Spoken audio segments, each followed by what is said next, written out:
Welcome to truth hour. ఇక BC కోటాపై ఢిల్లీలో కాంగ్రెస్ పార్టీ మహాధర్నా అయిపోయింది. కేంద్రం మెడలుంచుతామని చెబుతూ ఢిల్లీలో ధర్నా చేసింది CM Revanth Reddy and co. మరి కేంద్రం మెడలు వంచారా? కాంగ్రెస్ పార్టీ మహాధర్నాను కేంద్రం పట్టించుకుందా? ఢిల్లీలో ధర్నా అయిపోయింది. ఇప్పుడు బీసీ కోటా కోసం కాంగ్రెస్ పార్టీ ఇంకేం చేస్తుంది? కోటా విషయంలో బీజేపీ ఒకటే చెబుతోంది, 42% రిజర్వేషన్లలో ముస్లింల కోటా తీసేయాలని, బీసీలకి 42% రిజర్వేషన్లు ఇస్తే బిల్లును ఆమోదింపజేస్తామని కేంద్ర మంత్రి కిషన్ రెడ్డి పునరుద్ఘాటించారు. ఇక మొత్తానికి రెండు జాతీయ పార్టీల పంతాల మధ్య బీసీ కోటా బిల్లు నలిగిపోతుంది. మరి రిజర్వేషన్లు తెగకుండా స్థానిక ఎన్నికలు జరుగుతాయా? ఎన్నికలు జరగకపోతే పల్లెసీమలకు అపార నష్టం, గ్రామాభివృద్ధి కుంటుపడుతుంది. ఇది తెలిసి కూడా రాజకీయ ఎజెండాలే తప్ప బీసీలకు న్యాయం చేసే విషయంలో తలో దారి ఎంచుకున్నాయి రెండు జాతీయ పార్టీలు. మరి కోటా బిల్లు గట్టేదెక్కేటప్పుడు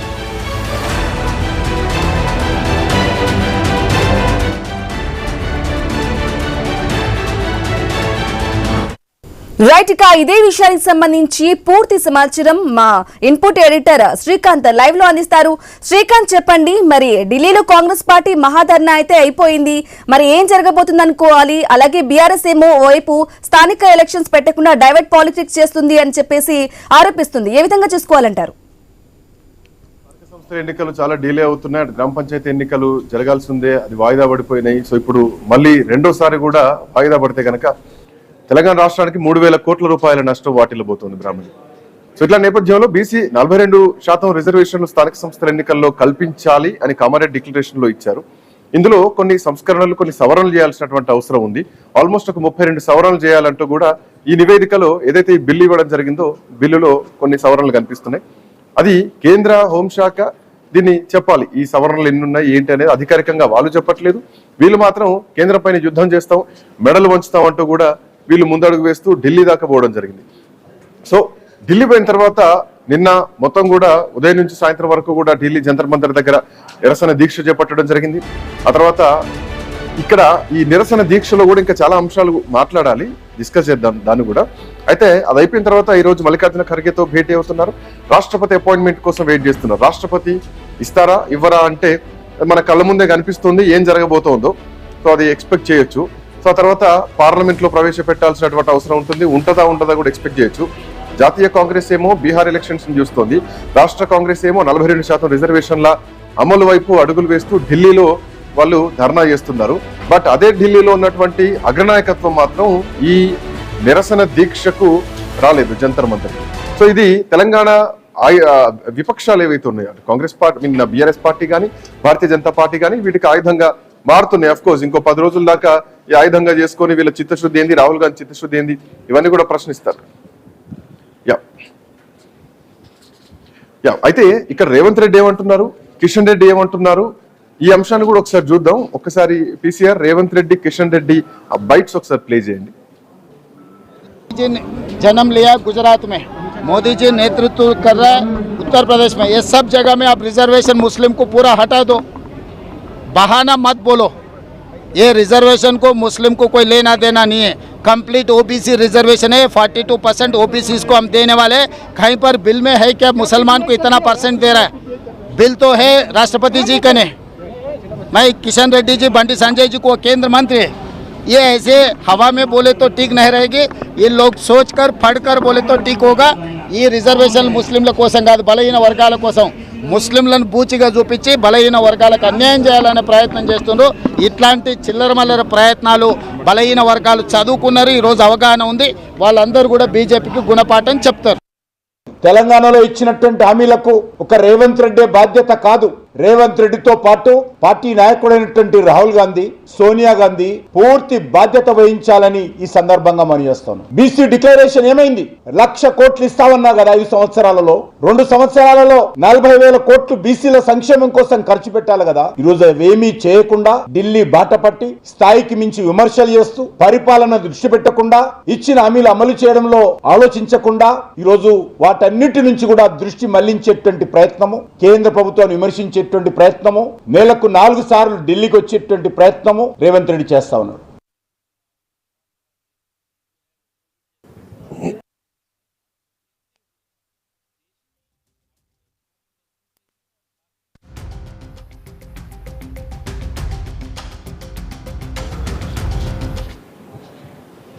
సో ముస్లింలను బూచిగా చూపించి బీసీలకు అన్యాయం చేస్తుంది భారతీయ జనతా పార్టీ. ముస్లింలకు 10% అని చెప్పేసి, బట్ ఎక్కడ కూడా బిల్లులో ముస్లింలకు 10% అని మెన్షన్ చేయలేదు. హిందూ బీసీలు, ముస్లిం బీసీలు అంటూ మెన్షన్ చేసింది స్పష్టంగా కనిపిస్తోంది. సో అదే మతపరంగా రిజర్వేషన్లు ఎట్లా కేటాయిస్తారు? వెనకబడిన సామాజిక వర్గాల పరంగా కేటాయించాలి. భారతదేశంలో వెనకబడిన వర్గాలే ఉంటాయి తప్ప మతపరంగా వెనకబడ్డ ఏం లేవు, ఆర్థిక పరంగా కూడా వెనకబడ్డ ఏం లేవు. అట్లాంటి ఈడబ్ల్యూఎస్ రిజర్వేషన్ ఇచ్చారు తప్ప బీసీల పరిస్థితి ఏమిటి అన్నది ప్రశ్న. మా కరెస్పాండెంట్ స్వామి అందుబాటులో ఉన్నారు. స్వామి, ఢిల్లీలో ఏం జరుగుతోంది? రాష్ట్రపతి అపాయింట్మెంట్ ఇస్తారా? ఎట్లా ఉండబోతోంది నెక్స్ట్ ఎపిసోడ్? ఢిల్లీ వెళ్ళిన కాంగ్రెస్ నేతలకు నిరాశ మిగిలినట్టుగా మనకు స్పష్టంగా అర్థమవుతుంది. 3 రోజుల పాటు ఢిల్లీలో పార్లమెంటు ఉభయ సభల్లో బీసీ రిజర్వేషన్లపైన మేము వాయిదా తీర్మానాలు ఇస్తాం, చర్చ కోసం పట్టుబడతాం, జంతర్ మంతర్ వద్ద ధర్నా చేస్తాం, కేంద్రం మెడలు వంచుతాం, రాష్ట్రపతిని కలిసి మా బిల్లులను ఆమోదించాలని చెప్పేసి కోరుతామని చెప్పేసి అయితే 3 రోజుల ప్రోగ్రాంతో ఢిల్లీ వెళ్ళిన నాయకులందరికీ కూడా నిరాశ మిగిలింది. ఒకవైపు పార్లమెంట్లో చర్చకు రాలేదు, వాళ్ళు పెట్టినటువంటి వాయిదా తీర్మానాలు ఎక్కడ కూడా అవి చర్చకు వచ్చినటువంటి పరిస్థితి లేదు. దానికి తోడు జంతర్ మంతర్ వద్ద నిర్ణయించిన ధర్నాకు కాంగ్రెస్ పార్టీ అగ్రనాయకులు ఇటు రాహుల్ గాంధీ రాలేదు, ఏఐసీసీ అధ్యక్షులు మల్లికార్జున ఖర్గే రాలేదు. వాళ్ళకు కేవలం జాతీయ స్థాయి ప్రయోజనాలే ముఖ్యం, తెలంగాణ ఇప్పుడు మాకు ఇంపార్టెంట్ కాదన్నట్టుగా వారు వివరించినట్టుగా మనకు స్పష్టంగా అవుతుంది. ఒకవైపు సీఎం రేవంత్ రెడ్డికి రాజకీయంగా కొంత సన్నిహితంగా ఉండేటువంటి డిఎంకే నేత కనిమొళి కావచ్చు, ఇటు సుప్రియా సూలే కావచ్చు, వీళ్ళందరూ మాత్రమే ఆయనకు మద్దతుగా వచ్చాడు, కాసేపు మాట్లాడి వెళ్ళిపోయారు. ఇటు బీహార్ ఓటర్ రిజిస్ట్రేషన్ సంబంధించిన విషయంలో పార్లమెంటు జరుగుతున్నటువంటి ఇష్యూ తోటి మల్లికార్జున ఖర్గే అక్కడే ఉండిపోయారు. గతంలో ఢిల్లీలో చేసిన ధర్నాకు కూడా కేవలం కాంగ్రెస్ నేతలు మాత్రం ధర్నా చేసి వెనక్కి వచ్చారు. ఇప్పుడు కూడా సేమ్ పరిస్థితి కూడా వారికి అక్కడ తలెత్తింది. రాహుల్ గాంధీ వచ్చి మాట్లాడిపోతే దీనికి వారు కాంగ్రెస్ పార్టీ చేస్తున్న చేస్తున్న ప్రయత్నాలకు సిన్సియారిటీకి కొంత ప్రజలు గమనించేవారే కానీ ఇప్పుడు వారు ఎవరు కూడా పట్టించుకోకపోవడంతో ప్రియాంక గాంధీ రాలేదు, రాహుల్ గాంధీ రాలేదు, మల్లికార్జున ఖర్గే రాలేదు, వీరు ఎవరు రాకపోవడంతో కూడా వీరు చేస్తున్నటువంటి ప్రయత్నాలు వారు ఏ మేరకు సీరియస్గా తీసుకుంటున్నారు అన్నది కూడా ఇప్పుడు ప్రతిపక్షాలకు రాష్ట్రంలో బీఆర్ఎస్ బీజేపీకి అస్త్రంగా మారింది. వీళ్ళు అదే విషయాన్ని కాంగ్రెస్ పార్టీ పైన ఒకవైపు దురదాడి చేస్తారు. కొద్దిసేపటి క్రితమే మనకు ముఖ్యమంత్రి రేవంత్ రెడ్డి ఢిల్లీలో చిట్చాట్ చేసినటువంటి విషయం బయటకు వచ్చింది. హైదరాబాద్ నుంచి వెళ్ళినటువంటి జర్నలిస్టులతోటి ఆయన ఒక చిట్చాట్ చేశారు. ఇక మేము కేంద్రం మెడలు వంచి చేస్తున్న ప్రయత్నం కేంద్రం తగ్గేలా లేదు, కేవలం నరేంద్ర మోడీ మాత్రమే ఈ సమస్యను పరిష్కారం చూపించగలరు, రాష్ట్రపతి వద్ద ఉన్నటువంటి బిల్లులు అలా విధంగా పెండింగ్లో ఉన్నాయి, ఇక మేము రాష్ట్ర హైకోర్టు తీర్పు మేరకు ముందుకు వెళతాము, లోకల్ బాడీ ఎలక్షన్ నిర్వహించాలంటే కేవలం మాకు 10 రోజుల సమయం చాలని ముఖ్యమంత్రి రేవంత్ రెడ్డి మాట్లాడుతున్నారంటేనే ఇక వారు చేస్తున్న ప్రయత్నాలు ఇక మాకు ఇప్పట్లో ఫలించవు, మేము రాహుల్ గాంధీని ప్రైమ్ మినిస్టర్ చేసుకున్న తర్వాతనే వీటిని మేము అమలు చేసుకుంటాము, అప్పటి వరకు ఇవి కావని చెప్పేసి ఆయన ఒక ఆలోచనకు వచ్చినట్టుగా మనకు స్పష్టంగా కనబడుతుంది. దానికి తోడు ఇటు బీసీ రిజర్వేషన్లో ఉన్నటువంటి ముస్లింలు తీసివేస్తేనే మేము మా ప్రయత్నాలు మేము చేస్తామని భారతీయ జనతా పార్టీ సంబంధించినటువంటి ఇద్దరు చాలా కీలకమైనటువంటి అంశం. మీడియాతో చిట్ చాట్ లో ఢిల్లీకి వెళ్ళినటువంటి రిపోర్టర్లతో మాట్లాడిన చిట్ చాట్ లో హైకోర్టు ప్రకారం ఎన్నికలకు పోతామంటే పార్టీ పరంగా నిర్ణయం తీసుకొని వెళ్తారా? అట్లా తీసుకుంటే జాతీయ అధిష్టానం ఒప్పుకుంటుందా? మోరోవర్ ఒకవేళ అట్లాగే వెళ్తే కనుక 2018 చట్ట సవరణ ప్రకారం వెళ్తారా? సో అట్లాగే జరిగితే కనుక మళ్ళీ బీసీలకు ఇక్కడ అన్యాయం జరుగుతుంది అన్నది స్పష్టంగా కనిపిస్తోంది. సో ఎన్నికలకు వెళ్లాల్సింది తప్పది, బట్ వెళ్తే మాత్రం ఏ పద్ధతిలో వెళ్తారు? అంటే ఇప్పుడున్న పరిస్థితుల్లో పాత చట్టం ప్రకారమే యథావిధిగా గతంలో కొనసాగుతున్న చట్టం ప్రకారం ముందుకు వెళ్లాల్సి ఉంటుంది. హైకోర్టు కూడా ఇదే విషయాన్ని చెప్పి ముందుకు పోయే పరిస్థితి కనబడుతుంది. రాష్ట్ర హైకోర్టు సెప్టెంబర్ 30వ తేదీలోపు లోకల్ బాడీ ఎలక్షన్స్ కంప్లీట్ చేయమని చెప్పేసి ఆదేశాలు ఇచ్చిన ధర్మిలా ఇప్పుడు ఖచ్చితంగా ప్రభుత్వం ఆ దిశగానే ముందుకు వెళ్తుంది. లాస్ట్ ఎన్నికల సంఘం ఇప్పటికే ఓటర్ లిస్ట్ కావచ్చు సంబంధించిన ఏర్పాట్లను టకటక చేసుకుంటూ పోతుంది. ఒకవైపు ఎంపీటీసీ జెడ్పీటీసీ, ఒకవైపు స్థానిక సంస్థల్లో రూరల్లో జరిగినటువంటి వాటికి మాత్రమే ఇప్పుడు ప్రభుత్వం ఆలోచన చేస్తుంది. అవి కేవలం పార్టీ గుర్తుల మీద ఎలక్షన్ జరుగుతాయి కాబట్టి అందులో మనకు కొంత ప్రయోజనం ఉంటుందని చెప్పేసి వాళ్ళు ఆలోచిస్తున్నారు. కానీ 42% బీసీ రిజర్వేషన్లు ఇచ్చిన తర్వాతనే మీరు ఎలక్షన్స్కి వెళ్ళాలి, లేకపోతే ఖచ్చితంగా మేము గ్రామాలు అడ్డుకొని తీరుతామని చెప్పేసి కూడా ఇటు బీఆర్ఎస్ నేతలు బీజేపీ నేతలు కూడా ప్రభుత్వానికి అల్టిమేటం జారీ చేస్తారు. ఈ నెల 14వ తేదీన బీఆర్ఎస్ పార్టీ ఖమ్మం ఒకవైపు కరీంనగర్ జిల్లాలో బీసీల రిజర్వేషన్ల కోసం ఒక భారీ సభను ఒకవైపు ఏర్పాటు చేసుకుంటుంది. అక్కడి నుంచి ప్రతి జిల్లా హెడ్ క్వార్టర్స్లో, నియోజకవర్గ హెడ్ క్వార్టర్స్లో, మండల స్థాయి గ్రామ స్థాయి వరకు కూడా మా పోరాటాన్ని తీసుకెళ్తాము. కామారెడ్డి డిక్లరేషన్ ప్రకారం బీసీలకు కాంగ్రెస్ పార్టీ 42% రిజర్వేషన్ ఇస్తామని హామీ ఇచ్చి బీసీల ఓట్లు వేయించుకొని అధికారంలోకి వచ్చింది. ఇప్పుడు మాట మారుస్తుంది, వారికి చిత్తశుద్ధి లేదు, కేవలం దీన్ని ఒక ఎలక్షన్ స్టంట్గా మాత్రం వినియోగించుకున్నారు. బీసీలకు 1,00,000 కోట్లు 5 ఏళ్ళు ఇస్తామని చెప్పేసి మాట తప్పారు. ఇప్పుడున్న పరిస్థితుల్లో 42% వచ్చేంత వరకు కూడా మేము పోరాటం చేస్తాము, లేకపోతే ప్రభుత్వాన్ని ఎలక్షన్కి పోనివ్వము, ఖచ్చితంగా గ్రామాన మేము అడ్డుకుంటామని చెప్పేసి కూడా కొద్దిసేపటి క్రితమే బీఆర్ఎస్ పార్టీకి సంబంధించిన మాజీ మంత్రి సీనియర్ నాయకులు తలసాని శ్రీనివాస్ యాదవ్ ఒకవైపు ప్రభుత్వానికి అల్టిమేటం ఇచ్చారు. మేము ఇక నుంచి ప్రభుత్వంతో తాడోపేడ తేల్చుకుంటాము మా బీసీల హక్కుల కోసం అని చెప్పేసి కూడా వారు కూడా మాట్లాడుతున్నారు. ఒకవైపు ఇటు భారతీయ జనతా పార్టీ కూడా ఉన్న రిజర్వేషన్లో ముస్లింస్కి ఇస్తే మాత్రం ఎట్టి పరిస్థితుల్లో మేము ఊరుకునేది లేదు. ఒకవైపు బలహీన వర్గాల ముసుగులో ఇప్పటికే ముస్లింస్ చొప్పించి 42% రిజర్వేషన్లో వారికి ఇస్తే వచ్చేది 32% బీసీలకు. అందులో కూడా గతంలో ఇచ్చినటువంటి రిజర్వేషన్ కంటే ఇక 2% తగ్గుతుంది అని చెప్పేసి కూడా వారు కూడా ఒక వాదన తెర మీద తీసుకొచ్చారు. గతంలో 34% రిజర్వేషన్ ఉన్నప్పుడు ఒకవైపు ఇప్పుడున్న పరిస్థితుల్లో ఇక 42% రిజర్వేషన్లని చేతులు ఎత్తేసినట్టేనా కాంగ్రెస్ పార్టీ ప్రభుత్వం? ఇప్పుడున్న పరిస్థితుల్లో లీగల్గా అది ఎక్కడ కూడా ఒకవైపు శాంక్టిటీ నోచుకోదు.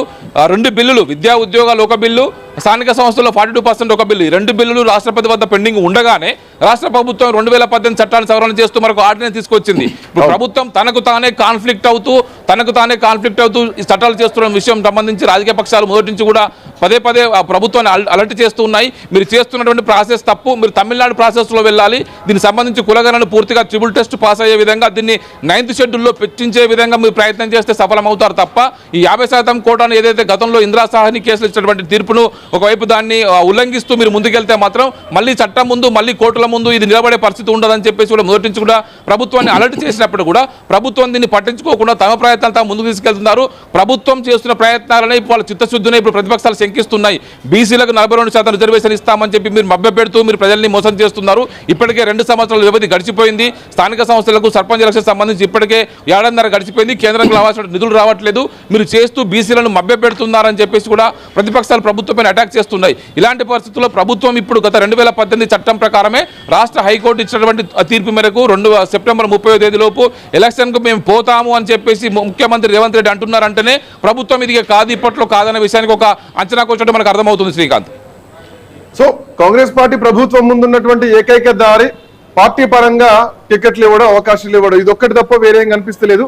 ఇది కూడా మీరు మేము మోడీ మెడల్ వంచుతాం అంటున్నారే తప్ప, రాహుల్ గాంధీ వచ్చినాకనే రిజర్వేషన్లు ఇస్తాం అంటున్నారు తప్ప, పార్టీ పరంగానైనా మీరు నిర్ణయాలు తీసుకుంటాం, బీసీలకు అనుకూలంగానే ఉంటాం అన్న అధికారిక ప్రకటన చేయట్లేదు.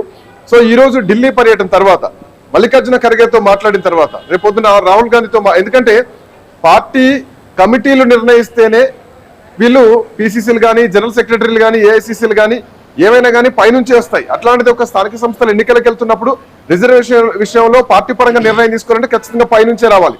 పైనుంచి వచ్చేటువంటి అవకాశం లేక కనీసం అట్లాంటి మాట అయినా ఒప్పించుకొని వస్తారా?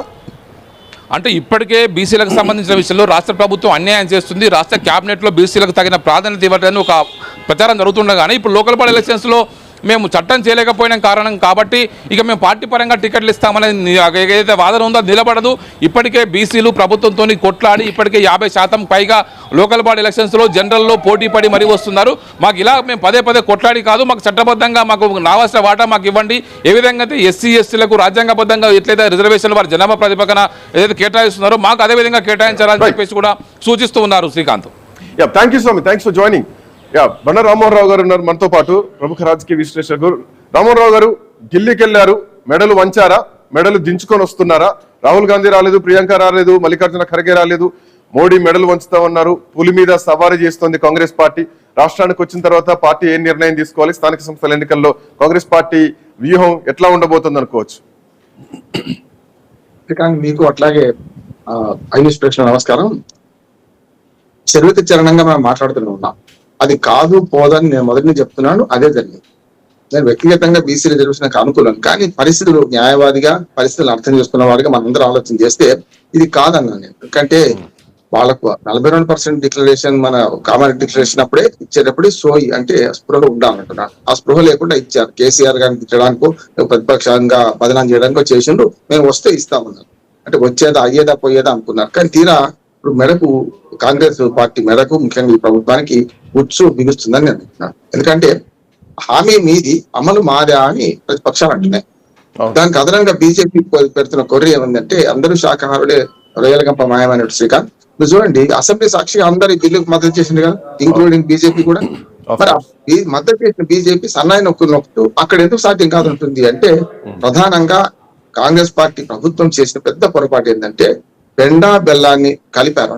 అంటే రెండింటిని, అంటే ఉద్యోగ విద్యా రిజర్వేషన్లను ఇటు పక్కన మనకు స్థానిక ప్రభుత్వాలు, ఈ రెండింటిని కలిపి ఒకేసారి బిల్లు, అంటే రెండు వేరు బిల్లులే పంపించారు. ఒకటి. రెండోది ఏంటంటే బీసీలను చీల్చి, అంటే గతంలో బీసీలలో దూదేకుల, చాకలి, మంగళ, అంటే మనకు ముస్లింలలో ఉండే వివిధ వృత్తుల వాళ్ళు కూడా బీసీలుగా ఉన్నారు, ఫకీర్లు, వీళ్ళందరూ ఉన్నారు. కానీ గతంలో కులగణన ఎప్పుడు కూడా బీసీలు, ముస్లిం బీసీలు వేరు, హిందూ బీసీలు వీళ్ళు ఏం చేశారంటే హిందూ బీసీలు, ముస్లిం బీసీలు అంటే క్రిస్టియన్ బీసీలు ఎట్టిపోతారు, ఎస్సీ నుంచి కన్వర్ట్ అయిన వాళ్ళు చాలా మంది బీసీలుగా క్రిస్టియన్ బీసీలు ఉంటారు, వాళ్ళ సంగతి. ఇవన్నీ కూడా ఆలోచించకుండా ఈ రెండు వేరు చేశారు. బిల్లులో మాత్రం పేర్కొనండి. అందుకని కిషన్ రెడ్డి గారు అబద్ధం ఆడుతున్నారు. బిల్లులోనేమో ముస్లిం బీసీలు వేరు, హిందూ బీసీలను వేరు చేయకుండా కులగణన చేసి ఏం చేశారంటే ఉన్న 12.5% ముస్లిం, 13% అనుకుందా కొద్దిగా, 13% ముస్లింలు, 10.5% ముస్లింలు బీసీలుగా ఉన్నారంటే ఇక ఓవైసీ లాంటి వాళ్ళు కూడా ఓసీ మన బీసీలకు వస్తారన్నట్టే కదా. అందుకని అభ్యంతరం, బీజేపీ అభ్యంతరం సరి అయింది, కానీ వాళ్ళు చేస్తున్న సాంకేతికమైన వాదన కరెక్ట్ కాదు. బిల్లులో ఎక్కడ ముస్లిం బీసీలు, హిందూ బీసీలు లేదు. నెంబర్ 1. ఇప్పుడు కాంగ్రెస్ పార్టీ దీనిపైన ఏమైనా క్లారిటీ ఇస్తుందా? ఎట్లా దీన్ని నిలదొక్కుని ముందుకెళ్తుంది? వీళ్ళు కూడా పొరపాటు చేస్తున్నారు. ఇప్పుడు మేము బిల్లులో పెట్టలేదన్న సంగతి కాంగ్రెస్ పార్టీ ఎక్కడ అంటుందా? కాంగ్రెస్ పార్టీని దెబ్బతీయడానికి బీజేపీ ఒక మంచి అస్త్రాన్ని ఎన్నుకుంది. ఏంటంటే వీరు కులగణంలో హిందూ బీసీలు 46%, ముస్లిం బీసీలు 10%, మొత్తం 36%, 57% ఉన్నాయని తేల్చాం. కనుక ఇందులో ఈ బీసీలను గతంలో చేర్చున్నాం. గతంలో దూదేకుల వాళ్ళందరికీ వచ్చింది. అంతేందుకు హైదరాబాద్ జిహెచ్ఎంసీ ఎలక్షన్ లో శ్రీకాంత్ 45 సీట్లు ముస్లింలు గెలుచుకున్నారు బీసీ కోటాలు. అదే కదా బీజేపీ అభ్యంతరం ఏంటంటే హైదరాబాద్ నగరపాలక సంస్థలో 150 సీట్లు ఉంటే 45 సీట్లు బీసీలుగా చెలామణవుతూ ముస్లింలు గెలుచుకున్నారు. ఇక మెజార్టీ అట్లా అయిపోయింది, దేశమంతా రాష్ట్రమంతా అదే అవుతుంది కదా అని బీజేపీ వాళ్ళు అభ్యంతరం పెడుతున్నారు. కానీ బీజేపీ అంటున్నట్టు బిల్లులో లేదు. కానీ ఇక్కడ కులగణన చేయడంలో రెండు విభజించిన వాళ్ళు. రెండో చెప్తున్నా, అసెంబ్లీ సాక్షిగా ఏబీసీ 3 ప్రకటించారు. ఎవరు? మన రేవంత్ రెడ్డి గారు. ఏమని ఫస్ట్ ఏంది ఆప్షన్ ఏంటంటే బిల్లు పైకి పంపి రాష్ట్రపతి ఆమోదం పొందడం, తమిళనాడు తరహాలో రిజర్వేషన్ అమలు చేయడానికి 9th షెడ్యూల్ చేర్చడం. ఇది ఆశలు అడగండి, ఇది కాని మాట అంటున్నాడు. అసలు కాదు, మొదటి చెప్తున్నాను. రెండో ఆశ ఏంటంటే ఆర్డినెన్స్ ద్వారా చేస్తామని. అప్పుడు కూడా నేను న్యాయవాదికి చెప్పాను, గతంలో తమిళనాడు గవర్నమెంట్ జైలుతో ఉన్నప్పుడు 2 సార్లు ఆర్డినెన్స్ ఇష్యూ చేస్తే 2 సార్లు మన తమిళనాడు హైకోర్టు కొట్టేసి, దాంతో పివి నరసింహరావు గారి హయాంలో పైకి పంపి దాన్ని 9th షెడ్యూల్ లో చేర్చి 69 రిజర్వేషన్, 69% రిజర్వేషన్ అక్కడ అమలు అవుతున్నాయి. అన్ని కలిపి, అన్ని రిజర్వేషన్ కలిపి. ఇక్కడ సమస్య ఏంటంటే కేసీఆర్ కి తెలివి లేకుండా కేసీఆర్ జ్ఞానం లేక చేయలేదు. 2019లో ఏది పంచాయతీ ఎన్నికలు జరుగుతున్నాయో అంతకు ముందున్న తీర్పు ఒకటి ఉంది. 2013 ఉమ్మడి ఆంధ్రప్రదేశ్ కోర్టు, హైకోర్టు తీర్పు ఇచ్చింది. ఏమనంటే ఈ ఒక్కసారికి అంగీకరిస్తున్నా, మీరు 60.5% రిజర్వేషన్లు అయింది, అన్ని కలిపి అవుతున్నాయి ఇక్కడ. కనుక మీరు ఎట్టి పరిస్థితుల్లో వచ్చేసారికి అడగనంటే ఇప్పుడు మేము అనుమతిస్తున్నాం అని చెప్పి 2019లో అనుమతి ఇచ్చింది. లాస్ట్ ఛాన్స్ అని. ఆ తర్వాత 2019లో కేసీఆర్ కోర్టు పోయింది, ప్రభుత్వం పోయింది. పోతే ఏమైందంటే గతంలో ఒకసారి ఇచ్చినాం కదా అనుమతి, ఇప్పుడు సమస్య లేకపోమంటేనే రిజర్వేషన్లను కుదిస్తూ 34% ఉన్న బీసీ రిజర్వేషన్ కుదిస్తూ 22 లేక 23% కుదించి అలానే ఎన్నికలు జరిపారు. 2018 చట్టంలో రూపకల్పనలో నేను కూడా బాధ్యత వహించిన, అంటే రిజర్వేషన్ గురించి కాదు, చట్టం మొత్తం అంటే. అప్పుడు ఏమైందంటే ఈ సమస్య వచ్చినప్పుడు కోర్టు అడ్డగిస్తుంది కనుక మనం ఏం చేయలేము, మరి సర్పంచ్ ఎలక్షన్లు ఇవాళ జరపాలంటే ఇది అడ్డంకి కాకూడదని చట్టాన్ని సవరించి చేశాం. ఇప్పుడు ఇదంతా ఏం జరగబోతుందో మనం ఒక అంచనాకు వచ్చేసినాం. బట్ పార్టీ పరంగా కూడా ఒక నిర్ణయం తీసుకోవడానికి అవకాశం ఉంది. అదొక్కటి కన్క్లూడ్ చేయగలుగుతారా? ఖచ్చితంగా. రెండోది అయిపోయింది. రెండోది ఆర్డినెన్స్ జారీ కాదు, ఎందుకంటే న్యాయ నిపుణులు సలహా తీసుకున్నారు గవర్నర్ గారు. ఇక్కడ ఏజీ ఏమో సాధ్యం అవుద్ది అంటున్నాడు. ఇక్కడనే తెలంగాణలో ఉన్న మిగతా న్యాయ కౌదులు ఎవరు కూడా నేను చెప్పినట్టు ఏ పరిస్థితుల్లో ఆర్డినెన్స్ జారీ చేస్తే హైకోర్టు కొట్టేస్తుందని చెప్పారు. దానికోసం ఇప్పుడు రాష్ట్రపతి సలహా కోసం పైకి పంపించారు. అది కూడా 2 పెండింగ్ లో ఉంది. ఢిల్లీ బహదూర్ ఢిల్లీలో పెండింగ్ ఉంది. 3వ అంశం ఏంటంటే ఇక ఆఖరి అంశం అసెంబ్లీ సాక్షిగా ఆయన ప్రకటించింది. ఇవన్నీ తెలుసు రేవంత్ రెడ్డికి. ఆయన ఏమన్నారంటే చివరి అవకాశం మేము పార్టీ పరంగా ఇస్తామన్నారు. హామీ మీది మేము ఎందుకు అమలు చేస్తామంటారు కదా. ఇంతకుముందు మన రిపోర్టర్ చెప్పినట్టు 42% అనేది లీగల్ గా సాధ్యం కాదు. ఏం చేస్తారు వీళ్ళు? 22% లీగల్ గా ఇస్తారు, మిగతా 20% అంటే మేము పాటిస్తాం మా పార్టీ పరంగా అంటారు. మిగతా పార్టీల వాళ్ళు బీసీలు నిలబెట్టనే ఉన్నది, ఓసీ నిలబెట్టవచ్చు, ఇంకెవరైనా నిలబెట్టవచ్చు. కనుక మిగతా వర్గాలు ఎవరైనా కూడా ఇప్పుడు జనరల్ కోటాలు అందరు అంటే other than BC, SC, ST ఎవరైనా నిలబడవచ్చు కదా అందరూ మిగతా కోటాలు. అట్లా నిలబడ్డప్పుడు రేవంత్ రెడ్డి ఎట్లా అధిగమిస్తారు? ఇంకొక మాట చెప్తున్నాడు, అన్ని పార్టీలు బ్లాక్ మెయిల్ చేస్తున్నారు, ఎమోషనల్ బ్లాక్ మెయిల్ చేస్తున్నారు. మీరు నిలబెడితే మీరు బాగుంటారని. పార్టీ వాళ్ళు నిలబెట్టకపోయినా వ్యక్తిగా మీరు నిలబడ్డాను అనుకోండి, అప్పుడు ఏం చేస్తారు? అందుకని ఇవన్నీ సమస్య ఎక్కడ వస్తుందంటే, ఇది అలవి గాని హామీ ఇచ్చారు, అనవసరంగా 42% అని ఆశలు రేపారు. అందరూ కూడా బీసీల భుజాల మీద తుపాకీ పెట్టి ఒకరినొకరు పేల్చుకుంటున్నారు. ఈ పార్టీ రాజకీయం తప్ప ఇంకోటి ఏం లేదు. బీసీలకు ఓట్లు కావాలి వీళ్ళకి, కానీ బీసీలకు సీట్లు అవసరం లేదు. Right, thank you sir, thanks for joining. So BC రిజర్వేషన్ల విషయంలో ఒక క్లారిటీ వచ్చేసింది. రేపొద్దున రాహుల్ గాంధీ ప్రధానమంత్రి అయితేనే రిజర్వేషన్లు అమలు చేస్తాం, బీసీ రిజర్వేషన్లు అని చెప్పినటువంటి పరిస్థితి ఒకవైపు. మేడలు వంచుతాం మోడీ అన్నారు, సో ఇప్పుడు వంచే పరిస్థితి కనిపించట్లేదు. ఒకవైపు ఢిల్లీలో కొట్లాడితే అగ్రనాయకత్వం ఢిల్లీలోనే ఉండి కనీసం ఇటువైపు కూడా చూడకపోవడం, ఇది తెలంగాణ రాష్ట్ర ప్రభుత్వానికి, తెలంగాణ రాష్ట్ర కాంగ్రెస్ పార్టీ నాయకులకు ఒక అవమానంగా మారిందని చెప్పాలి. ఇట్లా నేపథ్యంలో తెలంగాణ రాష్ట్రంలో ప్రతిపక్షాలకి ఇది పెద్ద ఆయుధంగా మారింది. సో ఏం చెప్పబోతున్నారు? పార్టీ పరంగా నిర్ణయం తీసుకోబోతుందా కాంగ్రెస్ పార్టీ? ఏం అనౌన్స్మెంట్ ఇవ్వబోతున్నారు? రాష్ట్రపతిని కలవడానికి అపాయింట్మెంట్ కోరుతున్నారు, బట్ ఇస్తారా ఇవ్వరా? సో పరిస్థితులు చూస్తే కలిసేటువంటి పరిస్థితులు మాత్రం కనిపించట్లేదు. ఉన్నటి వాస్తవాలు ఒకవేళ మాట్లాడుకుంటే కనుక చూద్దాం ఏం జరగబోతుందో. స్థానిక సంస్థల ఎన్నికలకైతే సమయం